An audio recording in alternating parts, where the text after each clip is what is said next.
महाराष्ट्रातील स्पर्धा परीक्षांचा अभ्यास करणाऱ्या ओबीसी प्रवर्गातील तसेच व्हीजेए, एनटी ब क ड तसेच एसबीसी प्रवर्गातील विद्यार्थ्यांसाठी मोठी संधी तुम्हालाही मिळू शकते 1,22,000 रुपयापर्यंत स्कॉलरशिप तसेच मोफत कोचिंग क्लास। नमस्कार विद्यार्थी मित्रांनो, व्हिडिओ अतिशय महत्त्वाचा आहे त्यामुळे शेवटपर्यंत नक्की बघा।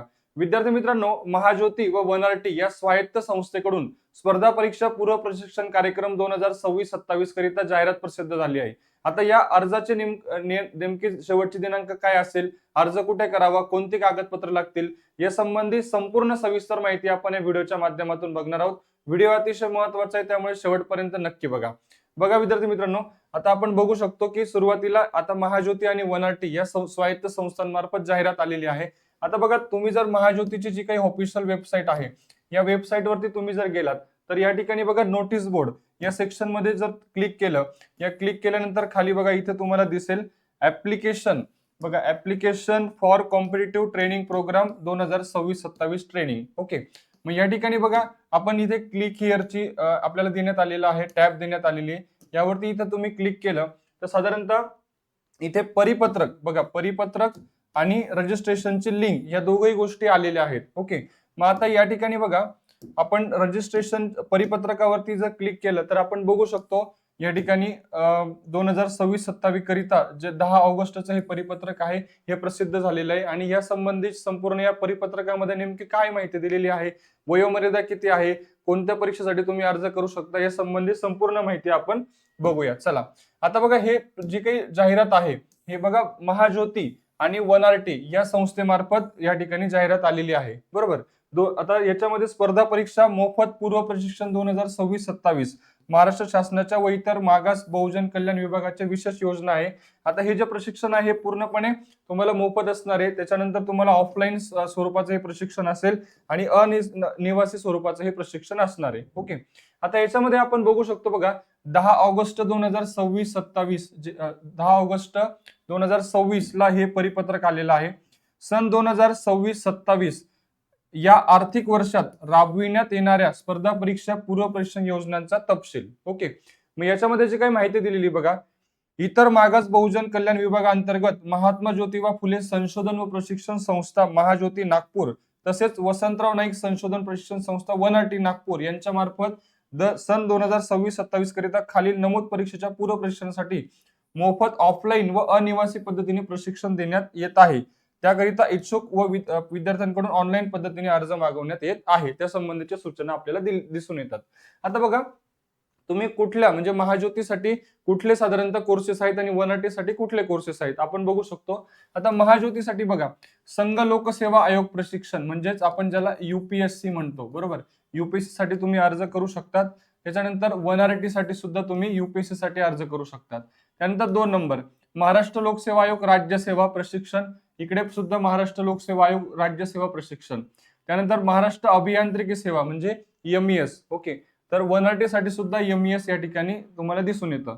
त्याच्यानंतर 4था मुद्दा महाराष्ट्र लोकसेवा आयोग संयुक्त गट ब व गट क प्रशिक्षण, वनआरटी साठी सुद्धा बघा संयुक्त गट ब व गट क प्रशिक्षण या दोन्हीसाठी तुम्ही अर्ज करू शकता। बघा महाज्योतीमध्ये हे कोर्सेस आहेत आणि स्पर्धा परीक्षा पूर्व प्रशिक्षण आहे आणि वनआरटी साठी पण इकडे आहे। आता खरा बदल बघा इथून सुरू होतो 5 नंबर पासून, लक्षात घ्या। आता महाज्योतीमध्ये विशेष मागास प्रवर्गातील गोवारी समाजातील विद्यार्थ्यांकरिता संघ लोकसेवा आयोग प्रशिक्षण म्हणजे विशेष मागास प्रवर्गामध्ये गोवारी समाजाचे जे काही विद्यार्थी आहेत त्यांच्यासाठी संघ लोकसेवा आयोग प्रशिक्षण म्हणजे यूपीएससी साठी तुम्ही इथे अर्ज करू शकता। तसेच इकडे वनआरटी मध्ये भटक्या जमाती क प्रवर्गातील धनगर समाजातील विद्यार्थ्यांकरिता संघ लोकसेवा आयोग प्रशिक्षणासाठी तुम्ही अर्ज करू शकता, लक्षात घ्या, महत्वाचा मुद्दा आहे। त्याचप्रमाणे बघा 6 नंबर विशेष मागास प्रवर्गातील गोवारी समाजातील विद्यार्थ्यांकरिता महाराष्ट्र लोकसेवा आयोग राज्यसेवेचे प्रशिक्षण कुठे महाज्योती मार्फत आणि वनआरटी मार्फत भटक्या क प्रवर्गातील धनगर समाजातील विद्यार्थ्यांकरिता महाराष्ट्र लोकसेवा आयोगाच्या राज्यसेवेच्या प्रशिक्षणासाठी तुम्ही लाभ घेऊ शकता। तसेच शेवटचा मुद्दा विशेष मागास प्रवर्गातील गोवारी समाजातील विद्यार्थ्यांकरिता लष्करातील सैनिक भरती प्रशिक्षण तुम्ही महाज्योतीसाठी अर्ज करू शकता। तसेच वनआरटी मध्ये पण सेम भटक्या जमाती क प्रवर्गातील धनगर समाजातील विद्यार्थ्यांकरिता लष्करातील सैनिकी भरती प्रशिक्षणासाठी तुम्ही या ठिकाणी अर्ज करू शकतात। बघा अतिशय महत्त्वाची माहिती आहे। आता बघा याच्यामधला जो अजून एक महत्त्वाचा मुद्दा आपण बघू शकतो की प्राथमिक पात्रता याच्यासाठी काय आहेत आणि तुम्ही अर्ज करू शकता का, यासाठी वयोमर्यादा किती आहे लक्षात घ्या. आता बघा, सर्वात अगोदर महाराष्ट्राचा रहिवासी म्हणजे उमेदवार हा महाराष्ट्राचा रहिवासी असणं आवश्यक आहे, पहिली पात्रता याच्यासाठी आहे. त्याचप्रमाणे नॉन क्रिमिलियर गटातील इतर मागासवर्गीय, विमुक्त जाती, भटक्या जमाती किंवा विशेष मागास प्रवर्गातील विद्यार्थी असावा. ह्या 2 पात्रता या ठिकाणी प्राथमिक लेवलला आपल्याला दिसून येतात. त्याच्यानंतर बघा, आता हे जे प्रशिक्षण आहे याच्यासाठी बघा, नागरी व राज्यसेवा, UPSC, MPSC, MES, group BC यासाठी तुम्ही अर्ज करू शकतात. ओके. त्याच्यानंतर बघा, आता तुमचं हे जे कोर्सेस आहेत म्हणजे UPSC, MPSC, त्यानंतर MES, ग्रुप BC या सर्व कोर्सेससाठी उमेदवाराचं जे काही शिक्षण आहे हे पदवी उत्तीर्ण असणं आवश्यक आहे, म्हणजे तुमचं ग्रॅज्युएशन पूर्ण असणं आवश्यक आहे या सर्व कोर्सेससाठी. त्याच्यानंतर वयोमर्यादा दिलेली आहे तुम्हाला 19 ते 30 वर्ष, लक्षात घ्या. त्याचप्रमाणे लष्करातील सैनिक भरती म्हणजे मिलिटरीसाठी जे काही उमेदवार अर्ज करणार आहेत महाज्योतीसाठी आणि 1RT साठी, त्यांच्यासाठी शिक्षणाची अट आहे 10वी उत्तीर्ण असायला पाहिजे आणि वयोमर्यादा देण्यात आलेली आहे 17 ते 19 वर्ष साधारणतः वयोमर्यादा आहे. लक्षात घ्या, खूप महत्वाची गोष्ट. ह्या पात्रता तुम्ही लक्षात घ्या आणि या पात्रतेमध्ये तुम्ही बसत असाल तर नक्की तुम्ही अर्ज करू शकतात. बघा, पुढे जाऊया. आता यासाठी अर्जासाठी आवश्यक 8 महत्वाचे कागदपत्रे कोणते लागतात. बघा, पहिल्यांदा तुम्हाला तुमच्याकडे आधार कार्ड असणं गरजेचं आहे, आधार कार्ड तुम्हाला लागणारे अर्ज करताना. दुसरं म्हणजे जातीचे प्रमाणपत्र म्हणजे कास्ट सर्टिफिकेट तुमच्याकडे असणं गरजेचं आहे. तिसरं म्हणजे रहिवासी दाखला तुमच्याकडे असणं गरजेचं आहे, डोमेसाइल सर्टिफिकेट आपण ज्याला म्हणतो. त्याच्यानंतर बघा, वैध नॉन क्रिमिलियर प्रमाणपत्र असणं गरजेचं आहे, हे सगळ्यात महत्वाचं आहे बरं का. नॉन क्रिमिलियर NCL तुम्हाला लागणार आहे. ओके. त्याच्यानंतर पुढे बघा, 10वीचे गुणपत्रक आणि प्रमाणपत्र तुम्हाला या ठिकाणी लागणार आहेत अर्ज करताना. पदवीचं जे उमेदवार MPSC राज्यसेवेसाठी, UPSC साठी, कंबाईन गट ब साठी अर्ज करणार आहेत त्यांच्यासाठी तुम्हाला ग्रॅज्युएशनचं प्रमाणपत्र आणि गुणपत्र तुमच्याकडे असणार आहे. त्याच्यानंतर बघा, दिव्यांग उमेदवार असेल तर त्या संबंधीचे प्रमाणपत्र लागेल, अनाथ असेल त्या संबंधीचे प्रमाणपत्र तुम्हाला लागणार आहे. हे 8 महत्वाचे डॉक्युमेंट्स तुम्हाला लागणार आहेत अर्ज करताना. पुढे बघा, आता निवड प्रक्रिया नेमकी कशी होणार. ओके, निवड नेमकं कशी होणार आहे तर सुरुवातीला तुम्हाला ही संपूर्ण प्रक्रिया ही ऑनलाईन स्वरूपाची आहे, लक्षात घ्या. तुम्हाला ऑनलाईन अर्ज करायचा आहे. नोंदणी आणि कागदपत्रे पडताळणीसाठी तुम्हाला पूर्ण एक ऑनलाईन अर्ज भरायचा आहे. आता अर्ज कसा करावा या संबंधी सुद्धा एक सेपरेट व्हिडिओ मी या चॅनलवरती घेऊन येतो, तो व्हिडिओ व्यवस्थित बघा आणि मगच तुम्ही अर्ज करा. ओके. दुसरं, त्याच्यानंतर तुमची CET होईल बघा, सामायिक चाळणी परीक्षा CET तुमची होईल. CET नंतर तुमची गुणवत्ता यादी मेरिट लिस्ट लागेल, मग तुम्हाला मिळालेल्या गुणानुसार आणि आरक्षित जागांच्या प्रमाणानुसार यादी प्रसिद्ध होईल आणि ती प्रसिद्ध झाल्यानंतर मग तुमची अंतिम निवड होईल बघा, प्रशिक्षणासाठी पात्र विद्यार्थ्यांची अंतिम निवड होईल, लक्षात घ्या. मग त्याच्यानंतर तुम्हाला काही खासगी संस्था सिलेक्शन कराव्या लागतील, त्याच्यानंतर तुमचं डॉक्युमेंट व्हेरिफिकेशन होईल आणि मग तुमचं प्रशिक्षण फायनली सुरू होईल. ओके.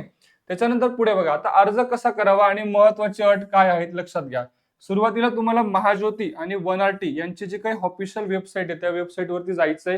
त्याच्यानंतर नोटीस बोर्ड मधील application for competitive training program 2026-27 training लिंकवर तुम्हाला क्लिक करायचंय, लक्षात घ्या. त्याच्यानंतर संपूर्ण माहिती भरायची, स्कॅन केलेली कागदपत्र जोडायची आहेत व्यवस्थितपणे आणि तुमचा अर्ज सबमिट करायचा आहे. त्याच्यानंतर सगळ्यात महत्वाचं म्हणजे आर्थिक लाभासाठी म्हणजे तुम्हाला जो काही स्टायपेंड मिळणार आहे त्याच्यासाठी सगळ्यात महत्वाची गोष्ट म्हणजे लक्षात घ्या की विद्यार्थ्यांचे बँक खाते आधार क्रमांकाशी संलग्न म्हणजे लिंक असणं आवश्यक आहे, अन्यथा तुम्हाला विद्यावेतन जमा होणार नाही. लक्षात घ्या, तुमचं बँकेचं खातं हे आधार कार्डशी लिंक असणं गरजेचं आहे. ओके. त्याच्यानंतर पुढे बघा, आता महत्वाची अंतिम तारीख, अर्ज करण्याची शेवटची तारीख आहे 23 ऑगस्ट 2026 पर्यंत तुम्ही अर्ज करू शकता विद्यार्थी मित्रांनो. सोबतच बघा, आता याच्यासाठी कुठल्याही पोस्टाने ईमेलद्वारे अर्ज स्वीकारले जाणार नाहीत, फक्त ऑफिशियल वेबसाईटवरून केलेला अर्ज, ऑनलाईन अर्जच तुमचा ग्राह्य धरण्यात येईल. त्यानंतर तुम्हाला कुठल्याही पोस्टाने ईमेलने अर्ज स्वीकारले जाणार नाही. कोणती चुकीची किंवा दिशाभूल करणारी माहिती दिल्यास निवड त्वरित रद्द केली जाईल. आता अर्ज भरताना अडचण आल्यास जे काही महाज्योती आणि 1RT यांची जी काही ऑफिशियल वेबसाईट दिलेली आहे, कॉन्टॅक्ट नंबर दिलेले आहेत, यावरती तुम्ही नक्कीच संपर्क करू शकता, तुम्हाला नक्कीच मदत केली जाईल. विद्यार्थी मित्रांनो बघा, अतिशय महत्वाची माहिती आपण या व्हिडिओच्या माध्यमातून बघितली. या आणि अशाच माहितीपूर्ण व्हिडिओसाठी चॅनलला नक्की फॉलो करा. आता नवनवीन अपडेट आपण या चॅनलवरती घेऊन येतो, त्यामुळे चॅनलला नक्की सबस्क्राईब करा. विद्यार्थी मित्रांनो, या संबंधी आता अर्ज कसा करावा, कोणती कागदपत्रे लागतील मी तुम्हाला सांगितलेलीच आहे. तर या संबंधी बघा, अर्ज कसा करावा हा एक सेपरेट व्हिडिओ मी घेऊन येतो, तो व्हिडिओ बघा, घाई करू नका. बघा, एकदा इन्फॉर्मेशन भरल्यानंतर तुम्हाला परत एडिट करता येत नाही, कॅन्सल करता येत नाही, त्यामुळे नक्की तो व्हिडिओ बघा आणि त्यानंतर तुम्ही अर्ज करू शकता. कुठल्याही प्रकारे काही अडचण असेल तर कमेंट बॉक्समध्ये नक्की कमेंट करा. व्हिडिओ आवडला असेल तर लाईक करून आपल्या जास्तीत जास्त मित्रांना नक्की शेअर करा. धन्यवाद.